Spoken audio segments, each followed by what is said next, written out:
Hello दोस्तों। भारतीय मध्यकालीन इतिहास में आज बातें होगी मोहम्मद गजनी के बारे में। मोहम्मद गजनी जैसा कि 932 में अल्पतगीन तुर्क सरदार, एक तुर्क सरदार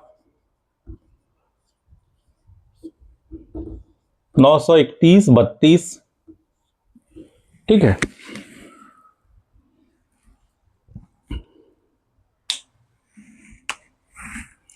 कौन सा साम्राज्य की स्थापना की? तो गजनी साम्राज्य की स्थापना की। और इसके बाद गजनी में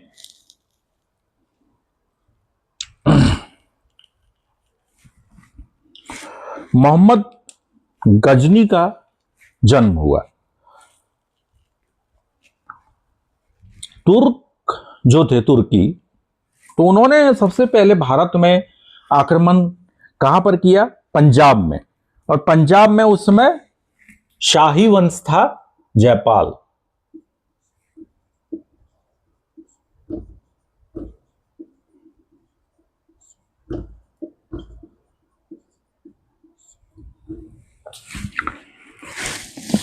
इसके बाद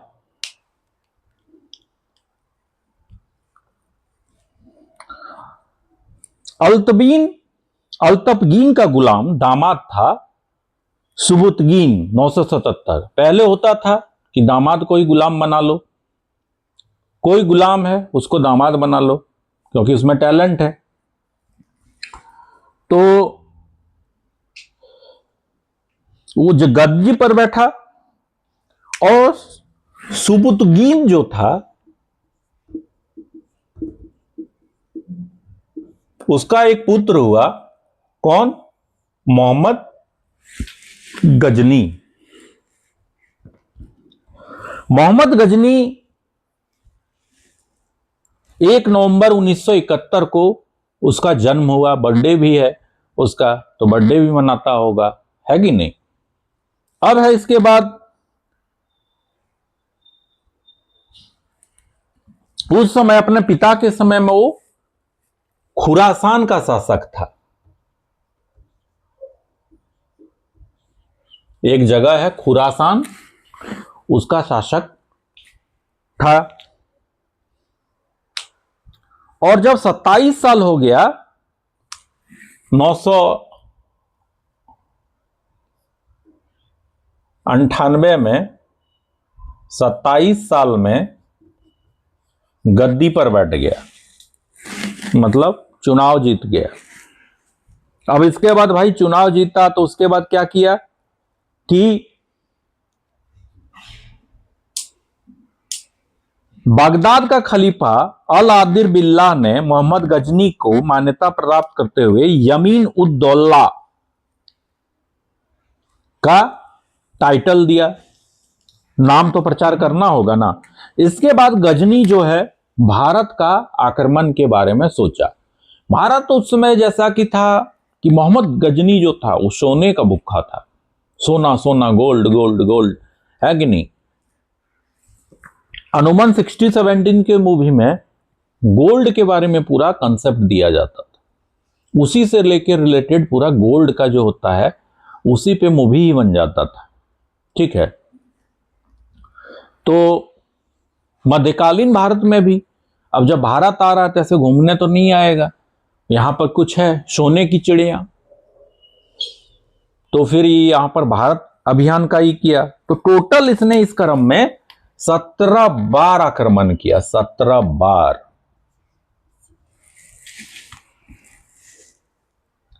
धन प्राप्ति था, लेकिन इसके साथ साथ उसका एक डिमेरिट था कि वो मूर्ति भंजक आक्रमणकारी था। कि हिंदुस्तान में, भारत में जितने भी मूर्ति हैं तो भंजक वाला ये था कि सोना भी लूटेंगे, मूर्ति भी नष्ट करेंगे। तो प्रथम आक्रमण जो भारत में किया तो 1000 ईस्वी में किया। कहां? तो पहले पाकिस्तान इंक्लूड था तो पेशावर तरफ किया। 1000 ईस्वी में किया तो पेशावर तरफ किया। कुछ राज्यों को, कुछ हिस्से को उसने मिला लिया। अब फिर अपना देश लौट गया, प्लान बनाएगा कि अब दूसरा बार प्लान करके ही जाना है। इसके बाद 1001 में शाही राजा जयपाल के विरुद्ध आक्रमण किया, जिसमें जयपाल का हार हो गया। और गजनी 1008 में फिर नागरकोट के विरुद्ध हमले में मूर्तिवाद के विरुद्ध पहली महत्वपूर्ण जीत बताई है। 1008 में जो इसका एक और मकसद था, मूर्तिवाद मतलब मूर्ति सबको नष्ट करना, तो 1008 में ये पहला सफलता पाया है इसमें, ये विध्वंस करने का। गजनी ने थानेसर की चक्र स्वामी का कांस्य निर्मित प्रतिमा को गजनी भेजकर रंगभूमि में रखवाया। सबसे चर्चित आक्रमण की बात करें तो 1025 में सोमनाथ मंदिर सौराष्ट्र मतलब गुजरात में कब किया था, ये भी पूछ सकता है। 1025 सोमनाथ सौराष्ट्र गुजरात, वहां पे किया। और जब मंदिर को लूटा गया तो इसमें 20 लाख दिनार इसको प्रॉफिट हुआ।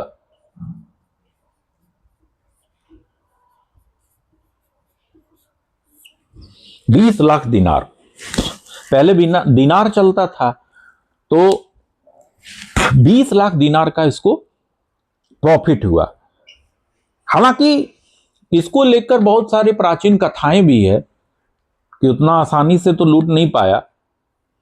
और जैसा अभी भी देखिए आप सोमनाथ में, सोमनाथ टेम्पल तो है ही गुजरात में, तो लेकिन वो धन लूट के चला गया। और सोमनाथ की रक्षा में सहायता के कारण अनिलवाड़ा में के शासक को पर उसने हमला कर दिया। सोमनाथ मंदिर लूट कर ले जाने के क्रम में मोहम्मद गजनी का जाटों पर भी कुछ आक्रमण किया और संपत्ति को लूट लिया। सोमनाथ मंदिर भारत के 12 ज्योतिर्लिंगों में से एक है जो गुजरात में है और सागर तट के किनारे है। 13 नवंबर 1947 को सरदार वल्लभ भाई पटेल के द्वारा इसका पुनर्निर्माण किया गया और 11 मई 1951 के दिन राष्ट्रपति राजेंद्र प्रसाद ने मंदिर में प्राण प्रतिष्ठा की। मतलब उस समय भी बनाया गया, प्राण प्रतिष्ठा हुआ सोमनाथ टेम्पल का। मोहम्मद गजनी का जो अंतिम आक्रमण है 1027 में हुआ भारत पर, और वो भी जाटों के विरुद्ध ही हुआ। 17 बार आक्रमण किया था ना, तो उसमें जाटों के विरुद्ध भी क्यों हुआ। और 1030 में वो रफा दफा हो गया। ठीक है, सुल्तान की उपाधि धारण करने वाला ये पहला शासक था जिसको सुल्तान बोला जाता है।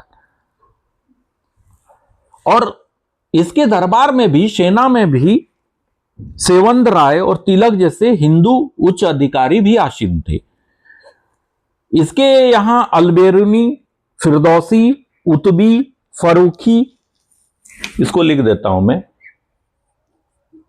अलबरूनी पहला, फिरदौसी, उतबी, फरूखी,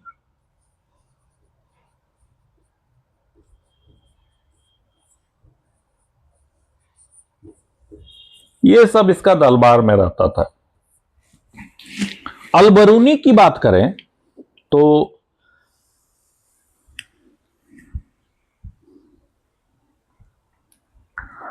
इसका एक किताब है, किताब उल हिंद, तारीखे हिंद, तारीखे हिंद, किताब उल हिंद। इसमें ये क्या किया है कि अरबी भाषा में है ये, और संस्कृत के 2 पुस्तकों को भी अरबी में अनुवाद किया। वो कौन कौन से पुस्तक थे, तो सांख्य और महाभाष्य। पहला है सांख्य और दूसरा है महाभाष्य। 2 किताबों का अरबी में भी अनुवाद किया। और जिस समय गुजरात पर आक्रमण हुआ 1025 में, तो वहां का शासक था कौन? भीमवन। भीमवन वहां का शासक था। और दरबार में बहुत सारे विद्वान भी रहते थे। और एक बातें है कि इस क्रम में आक्रमण का जो कारण है वो बहुत सारे कारण हो सकते हैं, जिसमें से एक था धर्म की स्थापना, दूसरा था संपत्ति यहां पर बहुत था। कारण अगर पूछेगा मेंस के रिलेटेड तो मैं बता रहा हूं। तीसरा था एक आउटलाइन में कि राजनीतिक उद्देश्य पड़ोस के हिंदू राज्य को नष्ट करना, यश की लालसा। ये सारे कारण जो हैं प्रमुख कारणों में है। हालांकि इसी क्रम में बीच बीच में जो बहुत सारे लड़ाई हुए, तो 1018 में कन्नौज पर भी आक्रमण किया और मथुरा और वृंदावन पर भी आक्रमण किया। कि टोटल जब 17 आक्रमण हुए तो उसमें से तो बहुत लंबा चला होगा अभियान, जगह जगह पर जाकर उसने ये किया। और टोटल इस तरह 17 आक्रमण हुए। और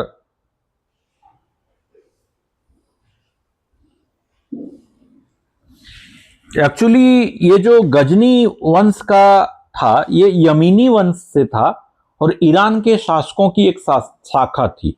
ईरान के शासकों की एक शाखा ही ये थी।